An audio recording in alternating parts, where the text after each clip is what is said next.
말씀 보면 베드로는 박해받는 교회에게 그 위로와 소망을 전하죠. 그래서 이제 본격적으로 박해가 시작이 될 것 같다. 그럼 어떻게 되느냐? 그거는 뭐 우리가 잘못해서 한 게 아니라 교회에 대해서 믿는 사람에 대해서 부당하게 하는 거거든요. 그래 이제 본격적으로 네로 황제가 교회를 핍박하고 그래서 순교가 막 하고 이렇게 되는 거예요. 그래서 이제 그 위로 힘내서 준비 잘하자 이런 얘기하면서 결국에는 이제 우리가 하늘의 기업, 하늘의 소망을 가져야 된다. 그래서 우리가 세상에서 사는 게 전부라면 세상에서 어떻게 살 것인가가 국리해야 되는 것이고요. 그리고 하나님의 영원한 나라, 정말 쇠하지 아니하고 시들지 않는 그런 영광스러운 나라가 있다. 우리가 이민 가야 된다 생각하면 그 나라를 소망 중에 준비하면서 가면 되는 거죠. 그게 이제 거룩한 순례자의 삶입니다. 그래서 여기에는 두 가지 원리가 있다 있는데 한 가지는 세상에 있으나 세상에 속하지 말아라 그랬습니다. 그래서 우리 세상에 있다는 거 잊어서는 안 돼요. 오늘 식사는 다 하고 오셨죠. 날도 추운데. 네, 그리고 또 사람이라는 건 밤에 자야 됩니다. 그래서 3분의 1은 밤에 잠자는 시간이고 또 3분의 1은 일하면서 휴식하고 밥 먹고 이런 시간이거든요. 그래서 세상에 있다는 얘기는 뭐 겨울이면 겨울대로 살고 또 여름이면 여름대로 살고 또 오늘 날 좀 추웠어요. 그래서 뭐 하러 저 따뜻하게 예배드리자 해서 여하틀로 내려왔습니다. 그러니까 세상에 사는 겁니다, 그냥. 뭐 애가 태어나면은 축하하고요. 그다음에 뭐 장례식 나면은 이제 또 가서 뭐 이제 제발 좀 휴대 좀 끄세요. 예배 시간 다 잊어버려요. 어제 이거 밤 2시까지 준비한 거예요. 네, 뭡니까? 뭐까지 했죠? 예? 밤에 자라고요? 그거 아닌 것 같은데. 하여튼 간에 우리가 세상에 있으면 있는 대로 생일 되면 생일하고 장례식 가면 장례식 가고 이렇게 세상에 사는 거예요. 그거를 무시하면 안 돼요. 거기서 막 저 결혼식 한 데 가서 장례복 입고 하고 그다음에 장례식 가서 춤추고 그러면 안 됩니다. 그러나 세상에 속하면 안 돼요. 세상에 속했던 얘기 뭐냐면 다 썩어서 뭐 그 육체의 정욕, 세상대로 살아가는 거 안 된다. 그게 원리고요. 또 한 가지 원리는 뭐냐면 우리가 자유예요. 자유합니다. 예수님의 피값으로 자유 얻었다 했기 때문에 우리는 자유예요. 사망으로부터 자유, 또 사탄의 그 올무에서 자유, 마귀의 자녀에서 자유, 다 자유예요. 근데 자유하다 해가지고 다니다 보면요, 이게 또 방종하고 타락하거든요. 그래서 우리는 스스로 하나님의 종처럼 살아야 돼요. 세상에 대해서는 자유야.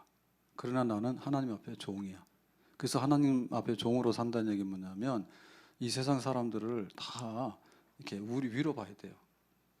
그래야지 내가 종된 삶을 사는 거예요. 세상 사람들 다 내려 깔고 보면은 자기가 잘못하는 게 많이 생겨요. 세상 사람들 다 귀하다. 나보다 못생긴 사람도 나보다 잘생겼다 이렇게 생각해야 되고 또 나보다 가난한 사람도 이 사람도 귀하다 이렇게 생각해야 돼요. 그 다음에 이제 교회 형제들 있죠. 교회 형제들. 예수님의 피값을 샀잖아요. 그러니까 다 형제를 사랑하고 우애하고 한 식구다 이런 마음 가져야 되는 거예요. 그게 내가 종 되는 거예요. 그리고 종 된다는 뭐냐면 우리가 사회에서 살고 있잖아요.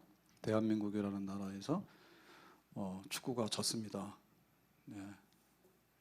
축구 졌어요. 가나. 아프리카한테 졌어요. 그럼 어떻게 돼? 우리는 좀 기분이 안 좋지. 여기 혹시 꼭 가나 사람 있는가? 기분이 안 좋은 거예요. 그거는 우리가 대한민국이나 혹은 지금 2022년도 이 겨울은 지금 저기 카타르에서 하나요? 중동 때문에 이 겨울 월드컵 축구를 하고 있는 겁니다. 말이 안 되는 겁니다. 하고 있는데 우리는 우리나라에 대한 애국심이나 또 축구라고 하는 어떤 그런 그 어떤 뭐라 좋아하는 경기에 대한 어떤 관심이 있는 거예요. 그러니까 우리가 이 역사 속에서 사회 속에서 살고 있는 겁니다. 그러면 뭐냐? 국가가 있기 때문에 국가의 지도자가 있는 거예요. 우리나라 왕정이 아니라 대통령제예요. 그럼 대통령에 대해서 우리가 어떻게 한다고요? 존경하고 순종할 마음이 있어야 됩니다. 그거는 윤석열이 아니라 대통령 아셨죠? 그러니까 국가가 하고 있는 법이 있죠. 국가의 최고 법이 있잖아요. 우리 법원이나 국회나 행정부 여기를 우리가 존중하게 됩니다. 국회 아무것도 아니다 이러면은 안 되는 겁니다. 그게 이제 우리가 자유하는 길이에요. 그 다음에 자유는 뭡니까? 사회 생활을 하다 보면 직업이 여러 가지고 층층이잖아요. 그러니까 거기서 뭐가 발생해요? 주인이 있고 일하는 사람이 발생하잖아요. 그죠? 농사할 때도 주인이 있고 와서 하는 소작이 있고 발생하잖아요. 우리는 이제 계약을 맺으면 월급을 받고 또 월급 주는 주인이 있고 하잖아요. 거기서 우리 질서가 있어서 사회적인 생활이 이게 돌아가게 되는데, 그럼 뭐냐? 거기에 대해서 순종하고 하는 마음이 있어야 돼요. 다 내 거다 해가지고 엎어버리고 그런 식으로 하면 안 되죠. 그래서 이제 혹시 부당한 일을 당하더라도 어떻게 된다고요? 거기에 대해서 순종함으로 인해서 참고 견디는 것이 우리 믿는 사람들이 자유하고 살아가야 될 길이다. 그럽니다. 왕이 좀 마음에 안 든다 해서 대한민국 떠나자. 혹은 뭐 주인 마음에 안 든다 해서 다 때려 부시고 뭐 내가 뺏자. 이렇게 하면 안 된단 말입니다. 그래서 베드로전서 2장 21절에 보니까 이를 위하여 너희가 부르심을 받았으니, 뭐 내가 일 안 했는데 시급을 막 2배로 주고 그냥 집에 가서 쉬라하고 막 보너스 주고 이런 주인 만나면 좋지. 찾아봐요. 간혹 있어요. 근데 대부분의 경우 없어요. 근데 오히려 반대입니다. 내가 열심히 일했는데 시급도 안 주고 월급도 밀어놨다가 도망가고 일부러 부도내가지고 사기치고 이런 사람도 있다니까. 그런 일을 만날 때 어떻게 돼요? 그때 중요한 거예요. 일을 안 하고 혼나면은 우리 책임이라서 말이 안 되는 거고, 우리는 열심히 일해서 주인한테 120을 줬다고. 근데 약속된 100을 못 받은 거예요. 그러더라도 뭐 한다고요? 참고 견디고 기도하고 하나님이 보상해 주시겠지. 그리고 하나님이 저 주인을 변화시켜 주시겠지. 그런 마음으로 견뎌 나가는 것, 순종해 나가는 것이 우리가 살아가야 될 길이다. 아멘. 이를 위하여, 이런 것을 위해서 너희가 뭐라고요? 부르심을 받았으니. 하나님께서 이리 와, 너 예수 믿고 죄 사함 받아서 자유해. 그런데 국가에 대해서는 순종, 주인에 대해서, 질서에 대해서 순종, 이렇게 살도록 우리가 부름을 받았다. 하나님의 부름이니까 이게 수준이 높아야 되는 거예요. 우리가 대한민국에 살면서도 법도 무시하고 대통령도 무시하고 국회도 무시하고 이러면 깜방밖에 안 갑니다. 내가 계약을 맺었는데 출근도 안 하고 가서 막 주인한테 해를 끼치고 해서 월급 달라고 그러면은 자기가 오히려 보상하고 나와야 됩니다. 그죠? 그럼 믿는 사람 어떻게 돼요? 하나님의 부름을 받았기 때문에 그런 사람보다도 훨씬 더 수준 높게, 훨씬 더 넉넉하게 이렇게 처신하고 행동을 해라. 그게 하나님의 부르심이죠. 와, 얘 왜 그랬더니 교회 다니는 사람이고, 얘 왜 그랬더니 하나님 백성이고 천국 시민이더래. 그러니까 우리보다 잘하네. 하나님은 그런 분인가 보다. 그게 바로 우리의 부르심이다, 그 얘기입니다. 그리스도도 너희를 위하여 고난을 받으사 너에게 본을 끼쳐. 그러니까 우리가 이렇게 부르심을 받은 것은 본보기가 있는데 예수님이다. 예수님께서 이렇게 사셨거든요. 푸대접을 받아도 잘했어요. 예수님이. 그러니까 로마 사람들이 세금 내라 그러면 그래 세금도 낼게, 내줬다니까요. 세상의 질서를 따라서. 그러니까 우리도 예수님의 발자취를 따라서 고난을 받지만은 이것이 우리가 살아가야 되는 그리스도인의 삶이다. 만약에 이게 안 되면 어떻게 되냐면 그 사회 속에서, 국가 속에서 살 수가 없어요. 로마 황제를 모욕한다? 그러면은 그 사람은 잡혀가지. 그 다음에 주인에게 손을 끼치거나 도망가는 노예다? 그러면 그거는 잡혀가서 사형에 해당하는 그런 거죠. 그러니까 살 수도 없을 뿐더러 만약에 교인들이 모여서 똘똘 뭉쳤는데 100명이 모여서 예배를 드리는데 전부 다 국가에 대해서 반역이나 하고 주인에 대해서 반역이나 하고 와서 데모나 하고 일은 안 하고 돈 달라고 막 들어놓고 이런 사람들이 교회에 다 모였다 그러면 그 교회를 가만두겠어요? 당장 폐쇄시켜버리거나 와가지고 때려 부셔버리지. 이 세상 시민으로 살 수가 없고 교회라고 하는 단체에 모여가지고 우리가 뭔가 신앙생활을 하는 것조차라도 그런 것 때문에 오히려 뭡니까? 우리는 억압을 당해가지고 존재할 수가 없다고 해요. 그러니까 그 로마 사회의 시민으로서 우수하게 해야 될 일도 할 뿐만 아니라 교인들은 다르다 좀. 오히려 세상 사람보다도 국가관이나 사회에 이 기생충이 아니라 훨씬 더 기여하는 사람들이다. 그런 사람들이 모인 데가 교회다. 그렇게 해서 일어나야지 교회 전도문이 열리고 교회가 좀 더 높은 이름을 얻게 될 줄로 믿습니다.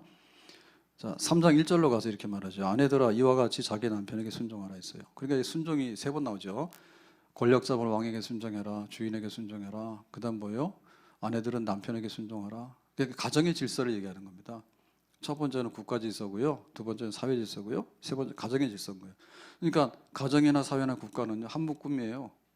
삼겹줄이에요. 가정이 있으니까 사회가 있고 사회가 있으니까 국가가 있는 거예요. 국가가 있으니까 사회가 있고 사회가 있으니까 가정이 있는 거예요. 그러니까 이 원리는 뭐예요? 전부 다 질서상에 있어서는 순종이다 그거예요. 가정에 순종이 돼야 돼. 그래야지 가정이 조용하고, 그렇죠, 가정이 존재할 수가 있죠. 그리고 남편과 아내가 결혼해서 사는데 아내가 교회를 나가. 근데 아내가 교회 나간다 해서 남편 보고 마귀 새끼 나가라. 만약에 이렇게 된다면은 가정이 문제가 되잖아요. 자기가 죽거나 자기가 쫓겨나거나 뭐 이런 식이 되는 거죠. 그래서 이 가정이 건강하고 잘 살아야 되거든요. 그래야지 나도 교회를 나갈 수 있단 말이에요. 그래서 가정의 원리는 남편에게 순종하고 남편 아내를 사랑하고 이제 그 가정에 대해서 원리를 얘기해 주는 겁니다. 이게 큰 그림으로 보면 전부 다 천국 가는 순례자이기 때문에 하루를 사는 게 아니라 계속해서 살아가야 돼.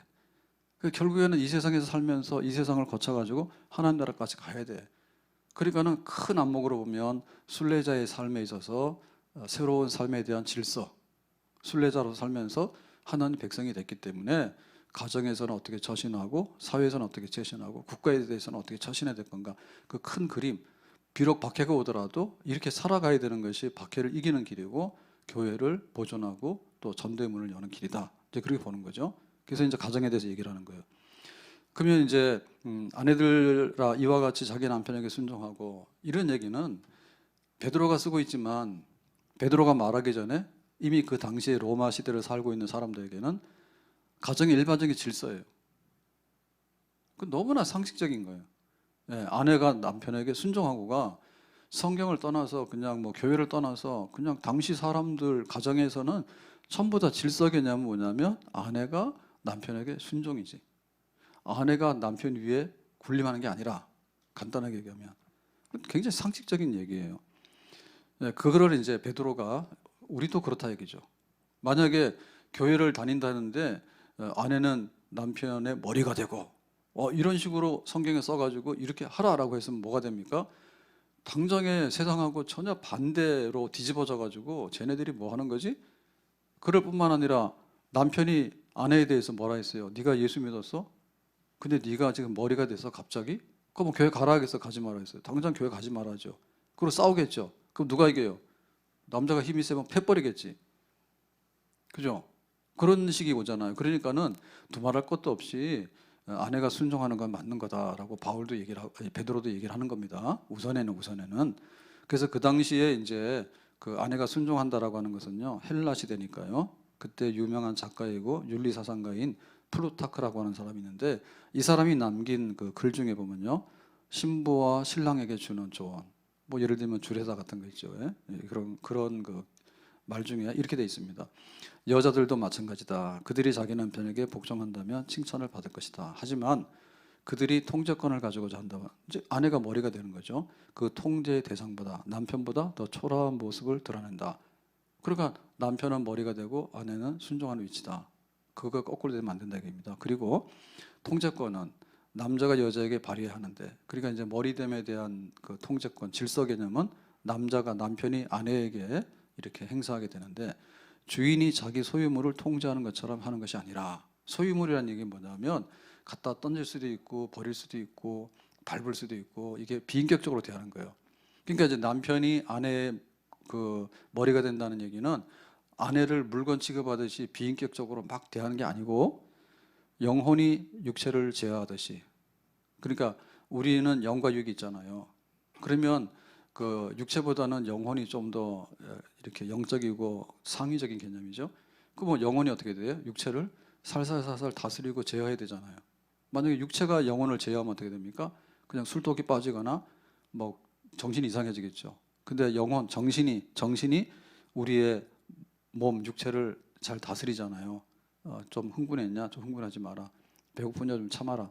이렇게 달래잖아요. 그러듯이 그녀의 감정 속에 들어가 아내입니다. 아내의 감정 속에 들어가서 선의로 그녀에게 결합됨으로써 통제하는 것이다. 그러니까 남편이 비인격적으로 무자비하게 야 술 가져와. 그다음에 또 막 폭력도 행사하고 언어 폭력도 행사하고 뭐 돈 벌었는데 도박판에 가 쓰고 월급도 안 갖다 주고 뭐 이런 식으로 해가지고 막 아내를 짓밟고 하는 그런 거 아니단 말이죠.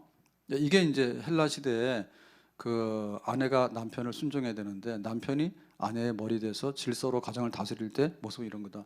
그러니까 이런 거는 동서고금은 막론하고 다 똑같은 거예요. 헬라의 문명에서도 이게 상식이고 우리 동양적인 개념에서도 유교에서 그러잖아요. 예, 남자 여자 할 때 그 남편이 해야 될 일이 폭력 행사하는 건 아니죠.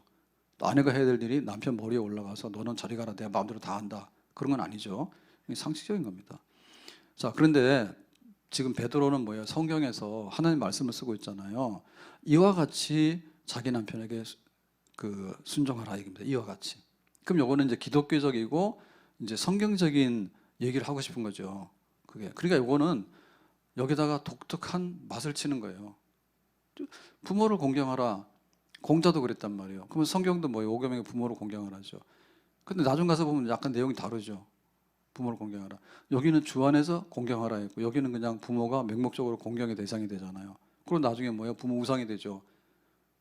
예? 장례 지내고 나서도 막 탈상하는데 1년도 걸리고 3년도 걸리고 막 그러잖아요. 근데 그건 아니죠. 그죠? 죽은 조상한테다가 제사밥 갖다 차리고 이런 건 아니죠. 그러니까 부모 공경하는데 예, 맛을 내는 거 있잖아요. 요거를 강조하고 요거 특징이 뭐냐. 요거는 다르다 그 말이에요. 그래서 이것도 이제 세상 사람들이 뭐 아내가 남편을 잘 따르고 순종해야지 맞는 얘기인데 베드로도 그래 맞는 얘기지. 다른 얘기했다가는 안 되는 거죠. 그죠? 그런데 성경에 의하면 하나님께서 순종하라고 하는 것은 바로 이런 것이야 라는 면에서 좀 더 독특한 해석과 강조를 하고 싶은 겁니다. 자, 그럼 여기서부터 생각해야 돼요. 국가의 그 왕에게 대해서 왜 순종해야 되느냐 하면 순기능이 있어요. 예? 왕 잘 먹고 잘 살아라 해가지고 뭐 영광 굴비 갖다 주고 나주배 갖다 주고 여주 이천 쌀 갖다 주고 특산물만 갖다 바치면 왕이 배부르게 먹어라. 우리는 그냥 왕을 떠받드는 백성이다. 그게 원뜻은 아니죠. 뭐 왕 하나 섬기려고 온 백성들이 거기다 충성하랍니까? 그럴 나라도 없고요. 그렇게 할 무슨 뭐 1000만 명이 뭐하러 충성해요? 그 붙어있는 궁궐의 시녀들만 해도 왕은 사치스럽게 다 사는데 이게 뭐냐면 국가 질서, 다시 말하면 국가를 외적으로부터 지켜내고 이렇게 잘 살게 하는 거. 그 세종대왕 때 태평성대가 이루어지잖아요. 잘 살게 하는 거. 그게 왕의 임무예요. 그러니까 거기다가 우리 순종하는 거죠. 그게 성경적인 거죠. 왕을 위해서 순종하는 게 아니라 왕이 해야 될 일을 잘해서 우리에게 혜택이 오도록 하기 위해서 순종하는 겁니다. 그럼 사회 질서는 뭐예요? 주인에게 가서 일하고 돈 받고 이렇게 하는 거에 대해서 좀 부당하다 해가지고도 우리가 순종하잖아요. 그거는 왜 그러냐?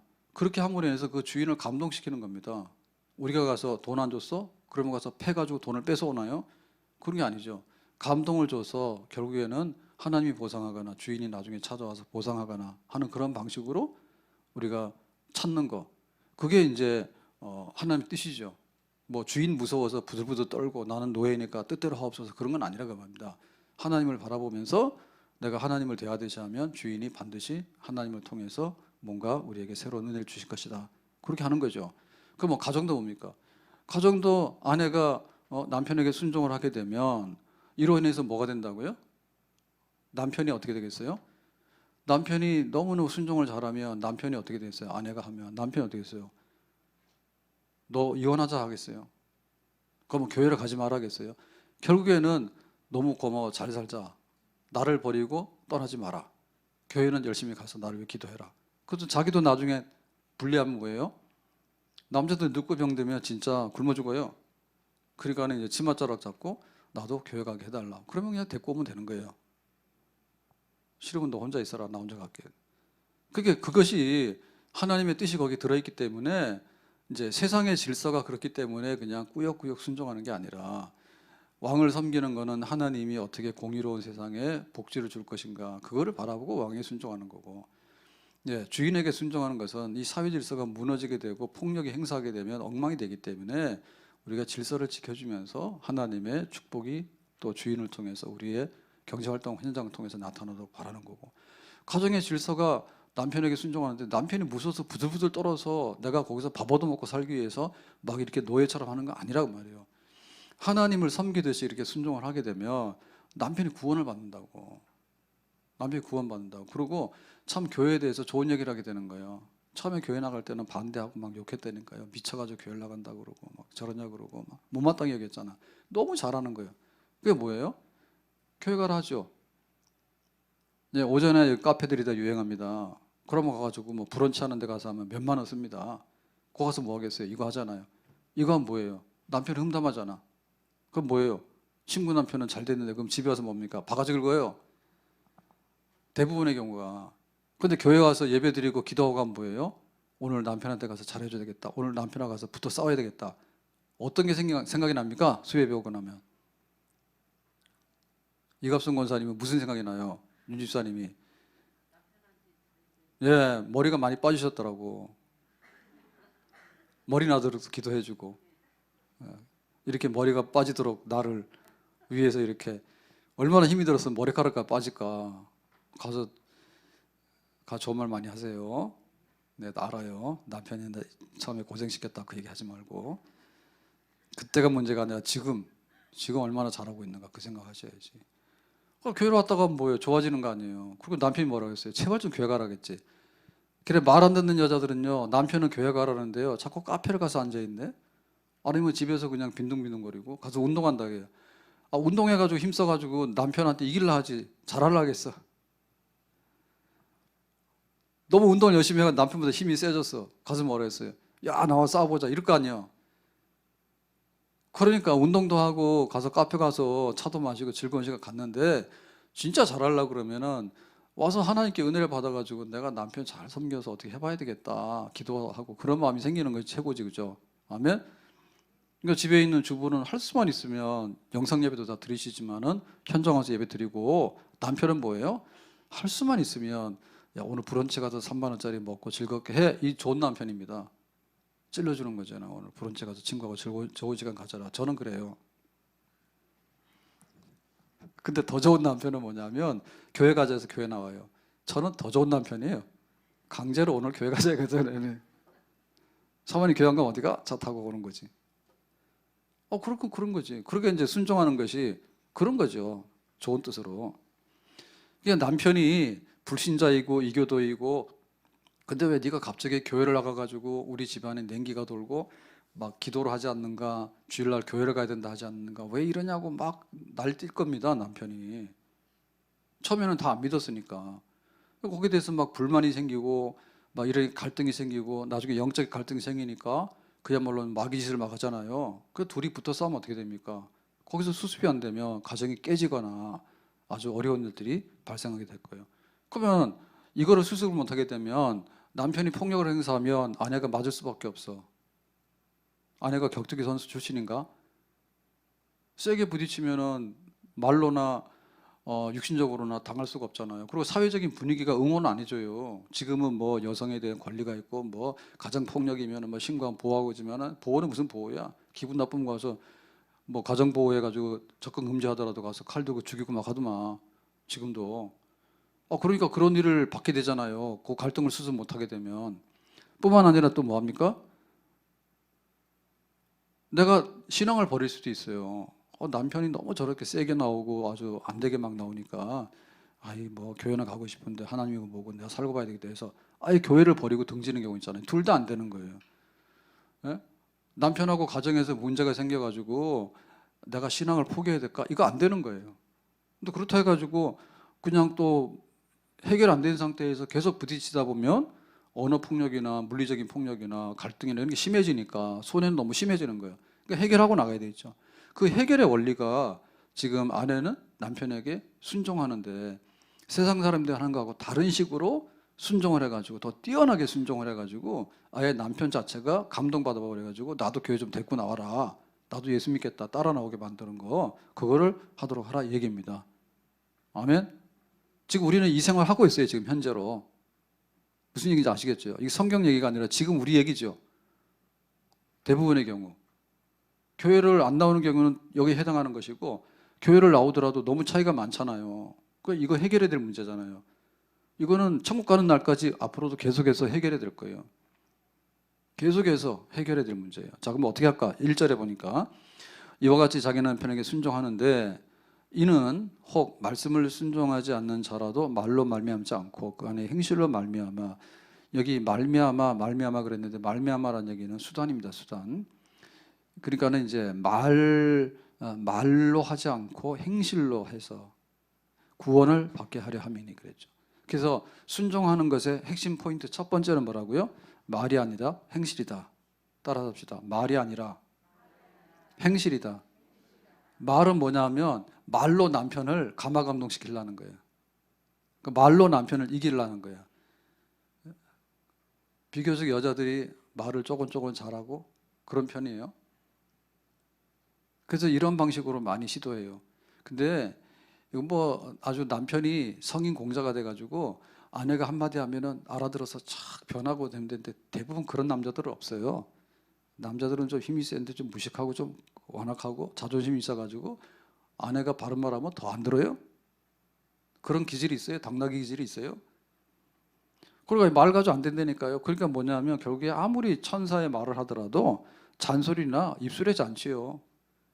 지금 나는 무신론이고 나는 믿는 자기 나름대로의 우상이나 종교가 있단 말이에요. 거기에 찌든 사람이 어느 날 교회 갔다 오더니 성경 말씀이 있고 이러니까는 설교하듯이 하면 그 남편이 감동받아서 거기서 무릎 꿇겠어요? 아, 교회 와서 제가 설교를 해도 안 돼요. 아, 근데 그 아내의 말씀 한마디에 알겠습니다, 사모님 해가지고 따라 나올 사람이 누가 있냐고 남편이. 그래, 말 가지고 되는 경우가 거의 없기 때문에 행실로 이거 결판을 내야 된다. 행실은 삶입니다, 삶. 오늘도 하고 내일도 하고 계속해서 하는 거예요. 계속해서 그걸로 인해서 이슬비에 옷 젖는 거지. 그런 방식으로 이 남편을 순종하는 거예요. 행동으로 증명하는 거예요. 그래서 부부간에 전도하기가 제일 쉽다 어렵다? 예, 쉬울 수도 있고 어려울 수도 있어요. 대부분이 어렵죠. 전도를 10년, 30년 해도 잘 안 되죠. 왜? 말 잘못해서 그러나? 말 잘하잖아. 뭐가 안 돼서 그래요? 행실이 아직도 남편이 볼 때 꼬꾸라져서 아이고 알겠습니다라고 무릎 꿇을 만큼 안 됐다 보는 게 맞겠죠? 지당한 말씀인데 네가 아무리 지당해도 내가 너한테 따라갈 이유는 없다라고 아직도 버티고 있는 거잖아요. 말은 충분했습니다. 말이 더 모자라서 그런 건 아닙니다. 그런데 행실적으로 내가 남편을 순종합니다라고 했는데 남편이 볼 때 아직도 마음에 안 드는 거예요. 내가 남편을 사랑해라고 했는데 남편이 볼 때 아직도 마음에 안 드는 거예요. 그러니까 아직도 그러고 있는 거죠. 그래서 행함이 없는 믿음은 죽은 것이라고 그 부부 전도하기가 사실 어려워요. 그래서 실컷 해놓고도 그 말 한마디 행동 하나에 공든탑이 와르르 무너진다고. 봄 가을로 전도질만 하게 되면 참 남편이 해서 간두설교도 빼놓잖아. 그래가지고 막 한 달씩도 빼놓고 석 달씩도 빼놨는데 인간이 안 나오잖아. 그럼 어떻게 돼요? 예, 전도 축제 끝나고 나면 그때부터 이제 또 내가 이기는 거지. 한번 나와달라고 해서 내가 칵 했는데 안 나오니까 속상해가지고 원래대로 돌아가잖아요. 그 감동시키기 어렵다니까요. 그러니까 이게 뭐 일주일 동안 잘해줘가지고 싹 나오고 그런 게 아니라 이게 평생도록 쌓이고 쌓여가지고 감동을 받아야 되는데 그 부분에 대해서 우리가 순종을 해야 된다. 노방전도 어려워요. 생명부재의 사람들한테 나 교회 다녀 예수 믿어 어려워요. 근데 남편은 집에서 늘 한 밥을 먹고 30년, 50년을 살아도 다 할 거 다 알잖아요. 근데 전도하기 더 어려워요. 차라리 모르는 사람한테 가서 눈 딱 감고 예수 믿으세요라고 지나가는 거는 쉬워요. 근데 매일 같이 살아왔던 수십 년 살아왔던 남편에게 전도하기라는 게 진짜 어려운 거예요. 왜냐하면 너무나 다 알기 때문에. 알아도 감동으로서 아직도 굽혀들 마음이 없기 때문에 그런 거죠. 그래서 우리의 순종은 뭘로요? 말잔치로 상대방을 이겨먹는 게 아니라 우리의 행실로서 상대방이 스스로 무릎을 꿇도록 하는 거. 그 행실이 순종이다. 아멘? 아멘? 싫은가 봐요. 아직도 말로 이기려고 그래. 그러니까 끝까지 가서 말로 이기려니까 지는 거예요. 자, 두 번째로 너희의 두려워하며 정결한 행실을 봄이라 했죠. 그래서 이제 두 번째의 그 순종의 원리는요. 두려움이거든요. 두려움.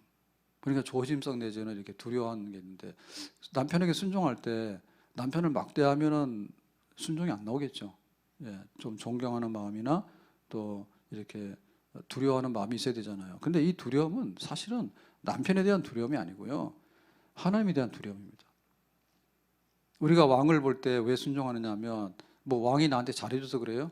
아니에요. 하나님께서 왕을 세워서 나라를 이렇게 다스려 나가니까 그냥 왕이 하는 일에 대해서 우리 협조하고 순종하는 거예요. 하나님에 대한 두려움이에요. 그리고 주인에 대해서 두렵나요? 두렵긴 뭘 두려워요? 내가 뭐 시급 10,000원인데 싫으면 딴 데 가서 일하면 되는 거지. 그 사람 무서워서 내가 노예로 잡혀 있습니까? 그런 거 아니죠. 그러니까 결국에 뭡니까? 내 주인 속여 먹을 수 있다니까요.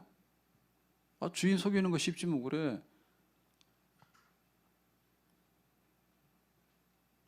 한 시간 일했다는 거 2시간 일했다고 그러고 그거 뭐 속이는 거 일도 없을 거 아니에요. 주인이 옆에 없으면은. 근데 하나님 무서워서 안 한다니까. 그러니까 주인에게 순종하는 것도 하나님 보시니까 요셉이 그랬죠. 요셉이 청직인데 주인이 뭐 다 맡겨놨지 따라다니면서 봤습니까? CCTV가 있으면 뭐가 있어. 그 지금처럼 뭐 회계감사를 합니까? 뭘 합니까? 대충 하는 거지. 근데 하나도 자기 주인한테 손 안 댔잖아요. 그 하나님 무서워서 그 보디발 주인한테 잘한 거지. 뭐 보디발이 무서워서 잘했어요? 사람 무서워서 잘하는 건 한계가 있습니다. 예. 그 남편에게 순종하는 것도 뭐냐면 내가 하나님을 순종하는 마음으로 섬기는 거니까 하나님을 경배하고 섬기는 거니까 그러니까 하나님이 우리 가정을 세워서 남편이라고 하는 아내라고 하는 이런 자리를 줬으니까 내가 하나님 생각하고 가정을 지켜나가고 섬기는 것이지 뭐 남편한테 내가 얻어먹으러 시집 왔어요 지금? 그 남편한테 뭐 그거 뭐 노예 생활하려고 지금 시집 왔습니까? 잡혀서? 그런 건 아니잖아요. 자유하게 결혼한 거고 내가 예수 믿었기 때문에 나는 자유인이잖아요. 그 이 남자하고 안 살아도 된다니까. 근데 하나님을 생각해가지고 하나님의 질서를 존중해 여겨서 내가 이렇게 가정을 꾸려나가고 순종해서 이 남편을 구원시켜야 되겠다. 그렇게 되는 거죠. 아니, 너 같은 사람은 안 해라고 하면은 뭐 이혼할 수 있어요. 이혼할 수 있어요. 왜냐하면 남편이 너무나 교회를 못 가게 하면 뭐 이혼하면 되죠. 근데 그거보다도 내가 이 남편을 순종해서 잘 섬겨서 예수 믿도록 변화시키는 것이 더 큰 뜻이죠. 너 같은 인간이랑 안 살아 이거보다는. 그죠? 같이 살아서 그 사람이 같이 천국 백성 되는 게 더 큰 목표잖아요. 그러니까 하나님을 바라보면 순종하는 것이지 뭐 남편 무서워서 뭐 벌벌 떨고 그런 건 아니다 그 말입니다. 두려워하며 정결한 행실을 범이라 했죠. 그래서 하나님을 두려워하는 마음으로 그리고 내 행동 거지를 하나님 앞에서 하는 마음으로 남편 앞에서 하게 되면 그것이 이제 행실로서 남편을 움직이게 된다 그 말입니다. 그래서 여기 정결한 행실인데 정결한 행실이라는 얘기는 깨끗하고 구별된 행실입니다. 그럼 이건 뭐냐? 예수님의 그 순종과 섬김을 모델로 하면 돼요. 모델로 하면 돼요. 그러니까 예수님께서 제자들에게 어떻게 했습니까? 제자들 니들 가서 다 돈 벌어와서 나한테 갖다 바쳐. 교주들은 그럽니다. 신천지에서도 야 너 헌금 안 해? 그러면은 막 헌금도 전도 안 하면 벌금 100만 원이라며. 이번에 대구에서 신천지 모였대잖아요. 대구에서. 뉴스 봤죠? 10만 명인가 모였대죠. 집회하는데. 그 아무도 허가를 안 해주니까 대구에서 허가를 했는가 봐. 그때 막 자기들 신천지 막 할 때 한 사람도 전도 안 했으면 100만 원 내. 그러면 가서 돈 벌어다 100만 원 바친다며. 코로나 때 막 얘기 나올 때 그런 얘기 들었어요. 뉴스에서. 얘기 들었어요. 뭐 예수님께서 제자들한테 그렇게 했습니까? 야 니들아 전도해와. 전도 못했어? 오늘 할당량이 없네? 그럼 뭐 1인당 100만 원씩 내. 이런 식으로 해가지고 막 했습니까? 그런 거 안 했지. 예수님 교주가 아니에요. 오히려 예수님은 제자들의 발을 씻겼다니까. 니들 일로 와라. 밥 먹는데 더럽잖아. 아무도 안 하니까. 그러면 내가 할게 해서 수건을 허리춤에다 해가지고 제자들의 발을 씻겼잖아요. 그러니까 그거 생각하고서 하는 겁니다. 오늘부터 가서 남편의 발을 씻어드립시다. 아멘.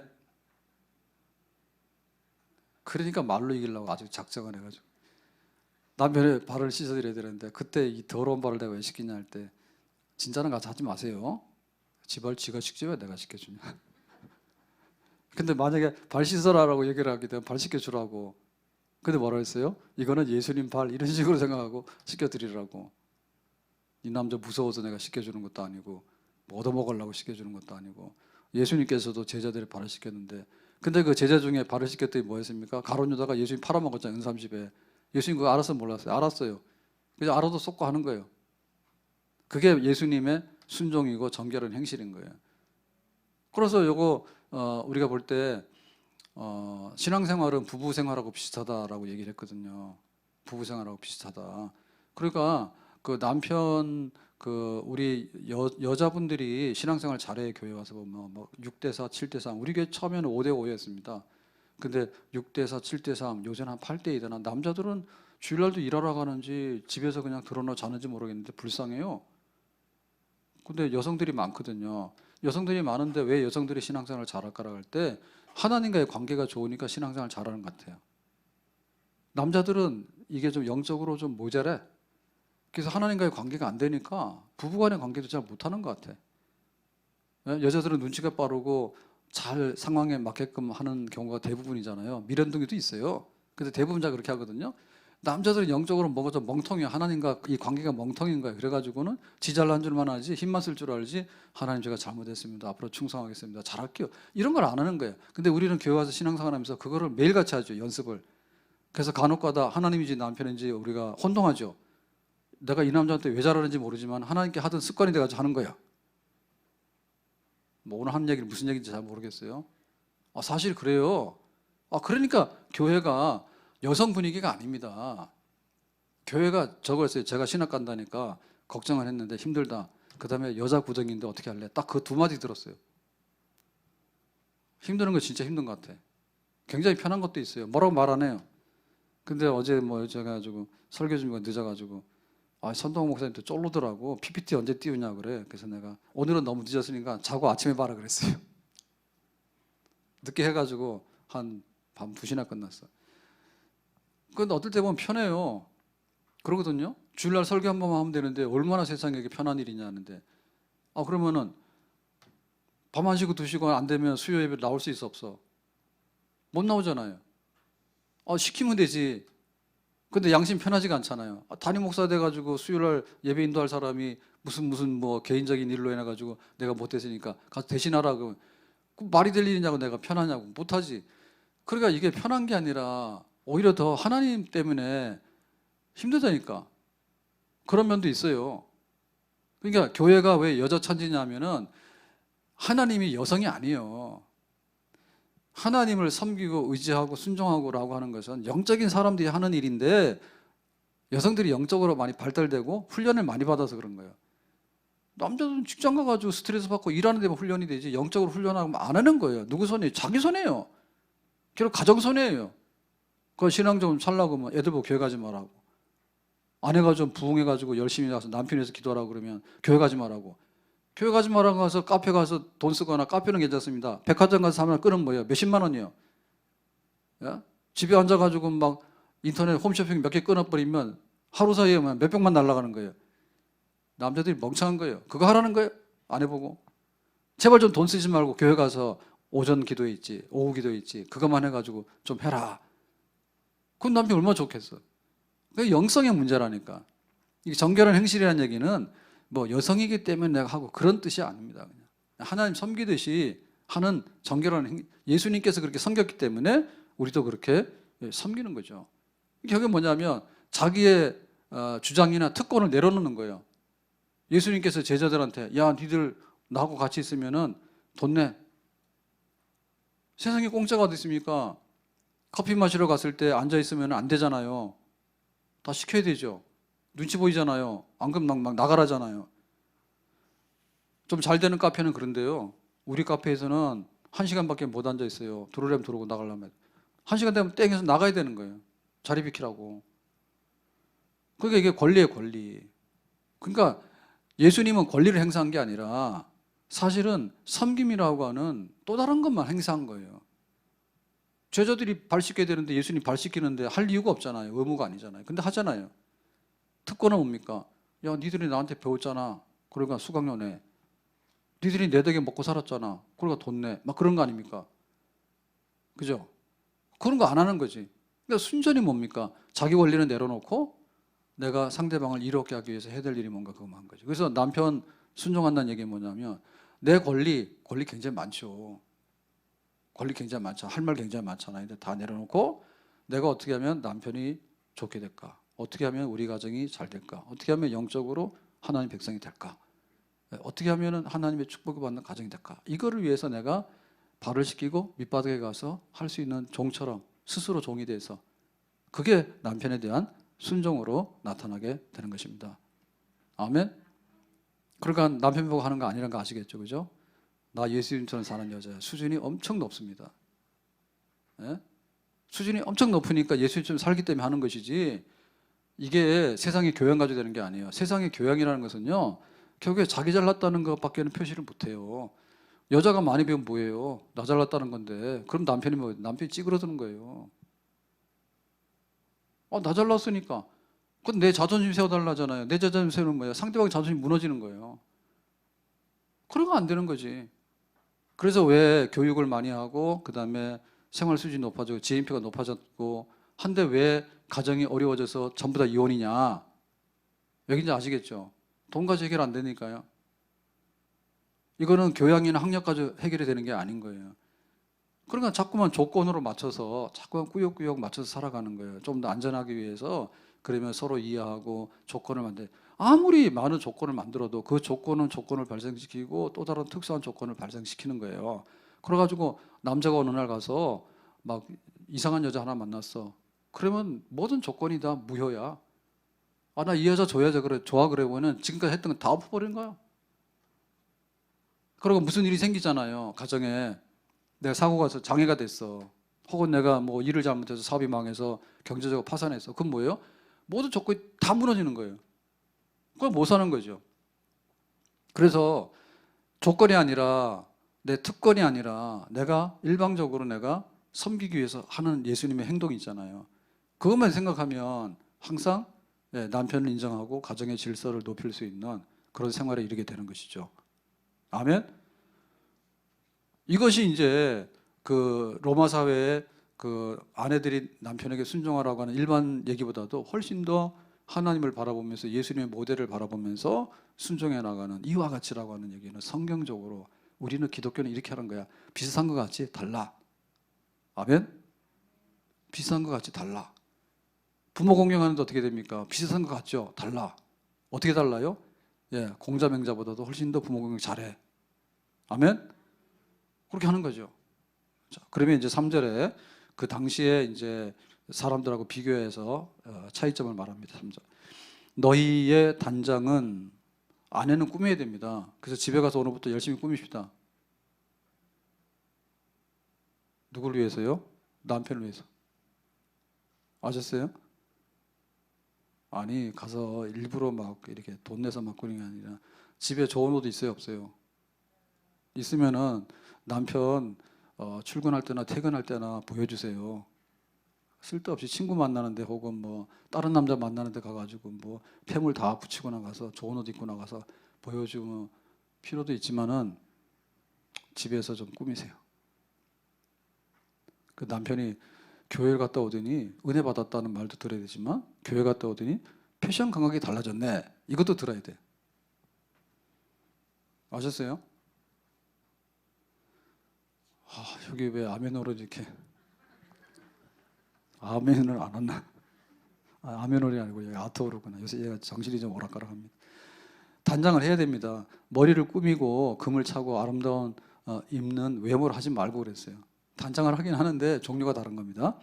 머리를 꾸민다는 얘기가 가채예요, 가채. 가발입니다. 근데 지금 이게 조금 비싸잖아요. 내 머리 있으면 돈 안 드는데 가발 쓰면 좀 들잖아요. 근데 당시에 가채는요 굉장히 비싼 거예요. 그렇죠. 옛날에 남의 머리 가지고 가발을 만들었으니까. 그 다음에 금을 차고라는 얘기는 어제 오늘 비싼 폐물이니까 비싼 거고요. 아름다운 옷도 마찬가지죠. 아름다운 옷에 제일 비싼 건 뭐냐면 염색입니다. 결국에는. 원단이 좋아야 되는데 원단 구하기 어렵잖아요. 양모 이런 거 아니 비단 이런 건데 그것도 그렇지만 염색 기술이 발달하지 않았기 때문에 굉장히 비싼 거예요. 지금은 이게 화학적으로 많은 이렇게 염색 기술이 발달할 수밖에 없는데 옛날에는 천연으로 해야 되는데 그 색상을 내고 이런 게 어렵잖아요. 그러니까 이게 굉장히 비싼 거예요. 아주 그 귀족층, 상류층에서만 입는 건데 그런 거 하는 것으로 경쟁해 가지고 하려고 하면 안 된다 그 말입니다. 보통 교인들은 되게 가난했거든요. 근데 가난한 교인들이 교회로 왔는데 정말 세상에 그런 여자들을 상류층에 있는 사치 부리는 여자들 따라가려고 하고 이런 식으로 해서는 남편한테 순종한 행동을 할 수가 없습니다. 4절에 오직 마음에 숨은 사람을 그러니까 이제 우리가 단장해야 되는 건 뭐냐 믿는 사람의 그 단장은 온유, 안정한 심령 요거로 단장한대요. 그러면은 썩지 않는데요. 이 가채라든지 옷이라든지 이런 거는요 떨어지기도 하고 유행이 지나가다 썩어버립니다. 근데 온유나 안정한 심령 요걸로 하면은 썩지 않고 하나님께서 굉장히 귀하고 아름답게 보신대. 그러니까 이렇게 하라 그 말입니다. 그래서 온유라고 하는 것은 뭐냐면 온유는 이렇게 견뎌내고 이렇게 꺾어지지 않고 이겨내는 힘이 바로 온유입니다. 그 힘입니다. 그래서 온유한 데 있어서 제일 1등이 누구냐? 모세. 모세가 40년 광야 생활하는데 얼마나 어려운 일이 많습니까? 그때마다 뭐예요? 부러지지 않고 견뎌내면서 하루하루 1년 이렇게 심각할 때는 하나님 나 죽여주세요라고 했지만 죽진 않았죠. 온유한 거예요. 온유. 그 척박한 환경 속에서 스트레스가 이만저만이 아니잖아요. 그거를 다 받아내면서 견뎌내고 지탱해 나가는. 그러니까 아내들의 그 단장은 온유함으로. 그러니까 이 온유라고 하는 것은 단순하게 어떤 여성의 특징적인 어떠한 하나의 그 성품 그 이상의 것인데 모세의 기질을 닮아가는 거예요. 모세의 기질을. 그러니까 교회에 나오는 아내들은 전부 다 온유하기를, 모세만큼 온유하기를 예수님의 이름으로 축복합니다. 다 모세네. 모세는 절대 포기 안 합니다. 그래가지고 애들이 좀 말 안 들으면요, 엄마가 짜증내가지고 주저앉아서 울고 그러면 안 돼요. 남편이 막 술 퍼먹고 와서 인사불성이 됐습니다. 그러면 그날로 막 문 밖에 쫓아내가지고 너하고 나하고 이혼하자고 하면 안 돼요. 잘 재워주고 아침에 정신이 딱 들거든. 어제 무슨 일 했나 이렇게 하면은 그게 온유한 여자입니다. 근데 그냥 뭐 말 한마디에 빨끈빨끈해가지고 사느니 못 사느냐 하고 거기서 못 견디고 약하니까 찢어지고 막 부러지고 그런 거죠. 그러니까 온유라고 하는 것은 예수님이 온유한 거고요, 모세가 온유한 거예요. 그러니까 이거는 성령의 은사를 받아가지고 열매가 있어야지 이런 기질이 되는 거예요. 이게 절대 교회에 나오는 아내들이 약한 분들이 아닙니다. 한번 믿기로 시작하면 죽을 때까지 믿지. 뭐 나이트클럽 다니는 사람이나 이런 유행 따라다니는 사람은요, 금방 1년 만에 갖다 버리고 그래요. 옷도 비싼 거 사놓고요, 입지도 않고 갖다 버려요. 근데 우리는 뭐예요? 한 번 입으면 끝까지 입어요. 하도 온유해가지고. 절대로 뭐 어떤 환경에 따라서 이게 막 꺾어지거나 부러지지 않는 거예요. 포기란 없어. 요 온실에 있는 꽃들은요, 금방 시들어지거나 부러져 죽습니다. 근데 바깥에 있는 야생화는요, 그 뭐 폭풍이 몰아치나 비바람이 몰아치나 겨울이 몰아치나 꽃은 없는 것 같지만 내년 되면 또 일어나서 꽃이 또 피는 거예요. 온유해요. 그런 모습으로 순종해서 남편을 섬겨 나가고 한 가정을 이루는 거죠. 온유가 우리가 입어야 될 옷이고 단장해서 꾸며야 될 것입니다. 그래서 미장원도 가시는데 미장원 가면 몇만 원 쓰잖아요. 이 며칠 못 가니까 그러면 나는 온유로서 옷을 해야 되겠다. 그렇게 해서 와서 은혜 받고 온유한 사람 되길 바랍니다.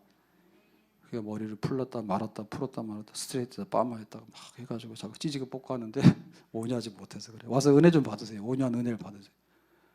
말씀으로 은혜 받고 성령으로 은혜 받고 하나님 앞에 내가 예배 시간에 이렇게 결단해서 가야 되겠다 은혜 받고 그 온유한 사람이 점점 돼가는 거죠. 안 그러면 싸납거든요. 말싸움만 한다니까 싸나워지게 되고 싸납다 보면요 부러지게 되고요 물게 되고요 물리게 되는 거예요. 그러니까 물고 물리는 거예요. 상투석이요. 그럼 안 돼. 그다음에 안정한 심령이라는 얘기는요 흔들리지 않는 거예요. 흔들리지 않는 거예요. 흔들리는 것 같은데 와 제자리에 서 있는 거. 그거 안정되죠. 안정되죠. 그러니까 내적으로 평안한 거죠. 바깥에는 바람이 불어도 문 잠궈놓고 안에 있으면 바람 안 들어온다니까요. 소리는 나지만 안정. 파도 치잖아요. 바다에는 파도가 치지만은 뭐 우리 집 안방에는 파도 치는 게 아니에요. 그러니까 내 마음이 바깥으로는 막 이런 게 많지만 항상 안정되게 평강이 있는 거지. 다니엘은 사자굴 속에 들어갔는데 하룻밤 자고 나왔죠. 무슨 일이 있더라도 나하고 상관없는 거예요. 그러니까 이게 뭐냐면 그 외유 내강이에요. 바깥으로는 부드러운 것 같은데 안으로는 굉장히 강해. 절대로 약해지지 않고 흔들리지 않고 그렇게 살아가게 되는 거죠. 그래서 이거는 성령의 그 충만함으로 해서 오는 하나의 열매다 이렇게 보면 되겠어요. 성령의 열매다. 그러니까 예수님께서도 온유와 안정된 마음으로 그렇게 이제 사셨고 믿음의 사람들이 이렇게 살았고 그러니까 아내의 순종이라는 것은 어떤 여성이 가지고 있는 여성만이 가지고 있는 어떤 성품의 어떤 특이한 한 현상이 아니고 그냥 인간 속에 들어있는 거. 그래서 남편들도 사실은 온유하고 안정된 심령이 있어야 되는 겁니다. 남편도. 그래 사랑하게 되는 거예요. 그래야지 순종하게 되는 거예요.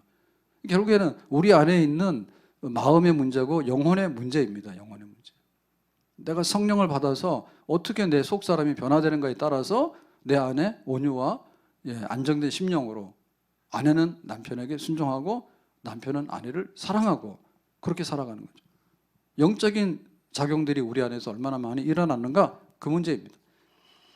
그래서 결국에는 뭐냐면 남편을 이제 구원받도록 하는 것이거든요. 남편을 구원받도록 하는 것입니다. 그러니까 이것이 하루 순간이 되지 않지만 말이 아니라 행동으로 정말 내 삶 속에서 이렇게 계속해서 풍겨남으로 인해서 나도 이렇게 성장해 나감으로 인해서 결국에는 점점 더 이것이 더 이제 주도 세력이 되기 때문에 어느 날 보면 남편도 거칠게 되었다가 거칠게 되지 않고 그 다음에는 이제 가까이 오게 되고 우리가 흔히 말하는 전도 대상자들 있잖아요. 접촉점을 갖게 되고 그러다 보면 우호적이 되고 우호적이 되면 어느 날 낚시해가지고 오라 그러면은 간다 해서 따라 나오게 되잖아요. 그래서 남편의 영혼을 얻게 되는 구원에 이르게 되는 그리고 가정이 뭡니까? 남편과 아내가 사랑과 순종으로 완전히 쫙 결합되어지는 결혼할 때 처음에 청춘 남녀들이 할 때는 대략 육신적인 걸로 결합이 됐거든요. 근데 부부가 살다 보면 그거 가지고 안 되는 거 아시죠? 그죠? 그러니까 영적으로 내가 은혜 받아서 이렇게 남편도 변하고 아내도 변하고 그리스도 안에서 한 부부가 되는 거 이것이 이상인데 그런 마지막 결말을 얻게 될 줄로 믿습니다. 어거스틴의 어머니가 모니카인데 모니카는 아들 위해서 기도했다는 거 너무 잘 알아요. 근데 이 모니카가 얼마나 전도를 열심히 한 거 아세요? 그 시어머니도 굉장히 안 좋았답니다. 남편은 거의 막 굉장히 불량했대요. 나이 차이도 많이 나고 결혼 어떻게 해서 했는데 그래가지고 너무너무 고생스럽게 자랐대. 근데 거기에 굴복 안 하고 집 나가지 않고 구박을 받더라도 이거를 지금 말하는 식으로 순종해가지고 행실로서 바꾼 거예요. 그래서 남편이 죽기 전에 예수 믿게 됐고 그 까다롭고 막 무시하고 거칠었던 시어머니도 변화되게 되고 그것이 이제 어거스틴이 자기 어머니 모니카의 삶에 대해 쓸 때 증가한 거예요. 우리 어머니가 행실로서 남편을 가정을 구원시키는 어머니였다. 그렇게 쓰고 있는 것이죠. 그러니까 우리가 이렇게 속 사람으로 인해서 이렇게 단장을 하게 되는 것은 자, 두 가지가 있는데 하나는 뭐냐면 그러면은 패션 감각도 없고 외모도 꾸미지 말라는 얘기냐? 아니에요. 꾸미세요. 예? 적당히 꾸미세요. 그냥 돈만 가지고 겉으로만 막 발라가지고 금방 뗐다 붙였다 하는 게 아니라 할 수 있으면 깨끗한 옷을 입어야 되는 거고요. 할 수 있으면 좀 유행이 맞는 옷을 입는 게 맞는 거고. 그리고 이왕이면 뭐예요? 세수만 잘해도 이뻐져요. 그렇게 자꾸만 화장만 바르지 말고 좀 세수 좀 잘하세요. 그리고 미인은 뭐라고? 잠꾸러기라고. 좀 잘 자세요. 잠도 못 자니까 화장을 자꾸 하려고 하잖아요. 잠도 좀 잘 자고 건강하고. 그러니까 꾸미는 겁니다. 꾸미는 거에서 말하지. 탕자가 거지처럼 하고 돌아왔잖아요. 그랬더니 아버지가 뭐라 했어요? 야, 너는 탕자니까 그게 마땅해. 이렇게 한 게 아니라 옷을 갈아입히고 새 옷을 갈아입히고 잔치해가지고 너 주인공이라 해서 동네 잔치 했잖아요. 그러면은 아내가 꾸민다는 얘기가 옷을 나쁘게 옷을 입고 그냥 막 이렇게 남루하고 모자라고 그런 게 아니죠. 그래서 남편이 딱 볼 때 우리 아내가 제일 이쁘고 제일 잘 꾸미고 제일 이쁜 사람이야. 그렇게 인정받도록 하세요. 교회 갔더니 목사님이 그러는데 속 사람을 꾸미라 했기 때문에 나는 오늘부터 해방이야 해가지고 그냥 부엌대기 옷을 입고 그렇게 하면 안 됩니다. 꾸미세요. 꾸미는데 거기다가 전력 투구해서 빛나가지고 사고 말이요. 그 속은 더러운데 깨끗한 것처럼 해서 말이에요. 막 하고 그런 건 아니라고 말입니다. 할 수 있으면 꾸미세요. 근데 그 꾸밈의 속 사람이 뭐냐면 내면적인 꾸밈이 훨씬 더 아름다운 거다. 그러면 내면적으로 꾸미라고 하는 얘기가 이제 온유하고 그다음에 안정된 심령 이런 거지 않습니까? 그 꾸미라 할 때 또 그러는 거예요. 그거는 세상 사람들도 하는 거기 때문에 그냥 대충 해도 돼라고 하는데 그게 아니라고 말이에요. 꾸미더라도 내적인 것을 꾸밀 때 세상 사람들도 다 꾸미죠. 스님도 그 꾸미잖아요. 가서 절간에 앉아가지고 계속 꾸미잖아요. 내면적인 아름다움을. 그러니까 교양에 있는 사람들도 내면적인 아름다움을 계속 꾸미잖아요. 근데 우리는 내면적인 아름다움을 꾸미라 하니까 뭐 그런 거지 뭐 그게 별거 있나? 이렇게 생각하시면 안 되니까 진짜 꾸며야 된다니까요. 내면적인 아름다움을. 그러니까는 검소해야 돼요. 그리고 현숙한 아내가 되도록 해야 돼요. 그걸 자꾸 꾸며야 돼. 세상 사람들 중에도요 또순이들이 굉장히 많습니다. 그래가지고 막 살림왕들이 굉장히 많아요. 살림왕, 주부 구단 이런 사람 많아. 그러다 막 손만 닿으면 반질반질하게 하는데 돈도 안 들고 얼마나 잘 꾸미는지 몰라. 꾸미시라니까. 그러니까 우리가 그 사람도 높아야 돼요. 내 거 안 먹고 헌금하는 거예요. 자기 거는 10에 10을 먹고도 헌금 안 하더만. 그러니까 우리가 많이 기부하려고 그러면은 내 거 안 하고 기부하는 것이죠. 내가 빚내다가 2배로 쓴 다음에 무슨 기부를 합니까? 그러니까 우리가 검소해야 돼요, 진짜. 꾸며야 됩니다. 내면적으로 꾸며야 됩니다. 그런데 세상 사람들보다 훨씬 더 검소하게 살아야 되고요. 그 다음에 굉장히 좀 규모 있고 절도 있게 살아야 돼요. 그 사람들도 훨씬 더 해야지 우리가 와서 내가 헌금이라도 하고 하지. 세상 사람들 쓰는 거 보면서 뭐 금반지 했는데 나도 하고 옷 했는데 나도 하고 뭐 했는데 그거 다 따라다니고, 저 사람 공연 갔는데 나도 가고, 저 사람 여행 갔는데 나도 가고, 저 사람 뭐 카페 가서 브런치 먹는데 나도 먹고, 그거 다 하고 나면 나중에 자기가 할 게 별로 없어요. 없어요. 그러니까 우리가 알뜰하게 해야 돼. 현숙한 연의 삶을 살아야 돼. 그러니까 세상적으로 그렇게 하는 건데 뭐 나도 그렇지가 아니라, 세상적으로 그렇게 하는 것이 쉬운 일이 아니에요. 쉬운 일이 아니에요. 그렇게 해야 돼. 그 이상으로 해야 돼. 그 이상으로 해야 돼. 아낄 때는 아껴야 돼. 내면적으로 내가 더 속사람이 새로워지려고 하면, 은혜를 받아야 했다면 더 은혜를 많이 받아야 돼요. 아멘? 오늘 말씀 맺겠는데요. 베드로가 이 박해받는 시대를 살아가는데, 그래도 하나님 나라를 향해서 가기 위해서는 국가에 대한 국가관이 있어야 되는데, 왕과 권력자에 대한 순종, 또 사회 질서 속에서 일하면서 주인에 대해서 순종, 가정에 대해서는 남편에 대해서 순종, 여기를 벗어나지 말자. 그런데 세상적으로 똑같이 하는 게 아니라 그들보다 더 훌륭하게 하자. 이와 같이 다른 안 믿는 사람들이 아내가 남편에게 순종하는 것 이상으로 믿는 사람들은 그 순종을 하되, 온유와 안전된 심령으로 예수님을 본받아서 정말 은혜를 받아서 더 탁월하고 뛰어나게, 겉모양은 똑같은 것 같지만 속에 있는 내용을 훨씬 더 좋은 내용으로 그렇게 남편을 순종해서 가정을 질서 있게 하고 안정되게 하고 하면, 그 사람들이 결국에 뭐냐면 아내 좋으네 라고 하면은 교회 나오지 교회 가지 말아 하겠느냐. 그것이 우리의 가정의 복된 길이고 교회가 전도되는 길인 줄로 믿습니다. 그래서 뭐라 많이 하는데, 정말 우리가 이렇게 초대교회가 그렇게 살았던 것처럼 우리 집에 가서 남편에게 10년, 20년, 30년 계획을 하는 거예요. 그래도 안 되면 정말 할 수 없는 거예요. 저 인간 불쌍한 거예요. 근데 그들이, 우리 자녀들이 10년, 20년, 30년 우리 행실을 보고, 섬기는 행실을 보고, 순종하는 행실을 보고, 온유한 행실을 보고, 안정된 심령의 행실을 보고, 그렇게 살아가는 이 씨앗이 나중에 전도의 열매가 된다면 우리 자녀들 세대, 다음 세대가 또 하나님 앞에 전도가 되고 교회가 교회다운 모습으로 부흥하게 되는 그런 하나님의 영광의 미래가 우리 가정에 또한 임하게 될 줄로 믿습니다. 오늘 이 말씀과 같이 성경으로 돌아가서 가정을 살리자. 아내가 아내답게 순종함으로 남편과 집안을 살리자. 이 말씀으로 새롭게 되기를 예수님의 이름으로 축복합니다. 기도합니다. 오늘 주신 말씀과 같이 아내가 남편을 순종해서 우리 가정이 천국 가정이 되고, 또 교회에 나오는 예수 믿는 가정이 되고, 이 꿈이 우리에게도 이루어지기 원합니다. 예수님의 이름으로 기도합나이다. 아멘.